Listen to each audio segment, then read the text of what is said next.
Hello, hello, hello, and welcome back to the Take the Lead podcast. If you are joining us for the first time, welcome. If you're coming back, you're returning, I'm certainly glad that you are here. I am Gia Roberts, your host. I am an educational leader. I'm a licensed minister. I'm an author, entrepreneur, founder, and president of Lifestyle of the Believer. We are an organization that is designed to motivate, empower, and inspire young adults to see their potential in Christ.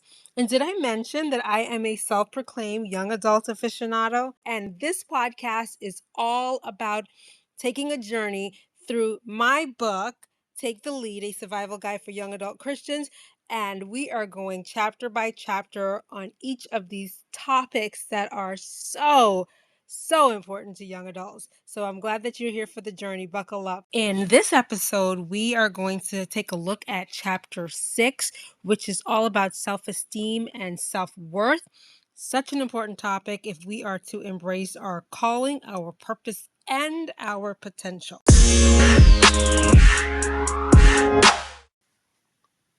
This is such a heavy topic, guys, that I want to make sure that I handle it with the appropriate amount of delicacy, truth, yet the appropriate amount of punch, because it's a delicate topic, because so many people deal with it. But at the same time, I have to handle it with the appropriate amount of punch, because I don't want you to take low self-esteem or low self-worth lying down.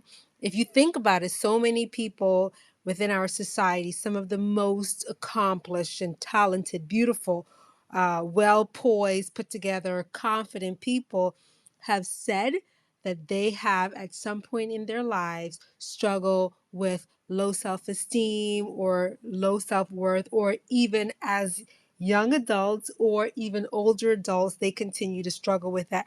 There's so much truth to that. So many things from our childhood experiences contribute to the reason why we struggle with self-worth and self-esteem as adults and as young adults.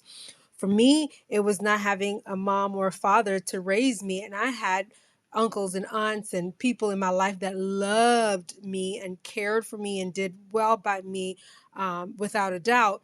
But at the same time, there was that void, like, am I not good enough? What do I have to do to make people, my parents, my mom and dad want me? So that was my low self-esteem, where it came from.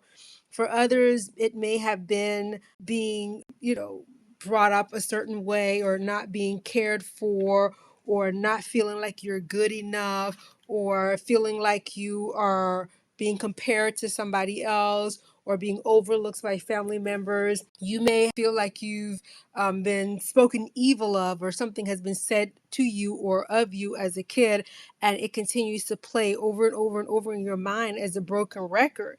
And so all of these things contribute to low self-esteem. Somebody's idea of what is beautiful is not what you look like. And so that may be something that you have said. Maybe you've been in a relationship where somebody told you that you were not good enough, or nobody else will want you, all of these things. So what does all of this have to do with young adulthood? And I want you to know that you are not alone in this battle. You're not alone in this struggle. You are not alone in it. And it's the oldest trick in the book, because if the enemy can make you feel like something is wrong with you, you're not good enough, you're not talented enough, you're not pretty enough, you're not worthy enough, you're not wanted enough, then you won't do what you're supposed to do. And then the people who are supposed to receive and be blessed as a result of you doing what you're supposed to do won't receive it. It can cripple you from being and doing and walking your calling. I want you to know that most of us have had these experiences in some way or another within our lives. Pause and think about that for a second. Most of us have in some way experienced some sort of attack on our self-worth and our self-esteem. And that is the oldest trick in the book. I mean, that was the trick the enemy gave Eve. Like, and I mentioned this in chapter 6 in the garden, when he says, well, don't you want to be like God, knowing good and evil, as if to say the way that God created or was not good enough. There is a huge difference between improving and making yourself better and feeling like you were not made good enough. Big difference. You are enough. You have everything within you to mature and to grow and to possess and to be all that God has called you to be. It's all within you. And when you don't do what you have been called to do, then you hinder somebody else's blessing. So, one of the questions that I have at the end of chapter 6, I want to ask you the same question, and you'll hear me flipping the pages because I just lost it for a second. And the question is, in this chapter, I asked the question, what has your low self-esteem or your low self-worth been keeping you from doing? And what are you going to do to change that narrative? And this is a really good time to ask that question. Why? Because we're getting ready to dive into, jump into, crawl into, creep into, however we get there, as long as the Lord allows us to live. We're going to go into 2021.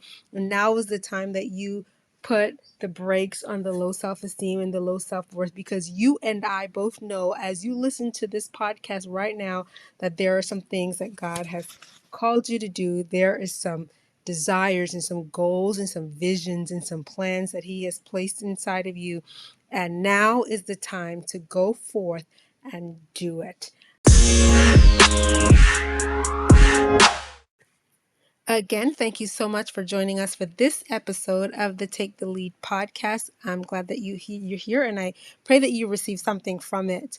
Copies of my book, Take the Lead, a Survival Guide for Young Adult Christians, can be purchased on Amazon.com or on my website, gahroberts.com. Also, take some time to visit our LifestyleoftheBeliever.org website to find out all about our efforts for young adults. And you can also follow us on Facebook, Twitter, Instagram, and our YouTube channel as G.H. Roberts or Lifestyle of the Believer. Until next time, see you then. Bye-bye.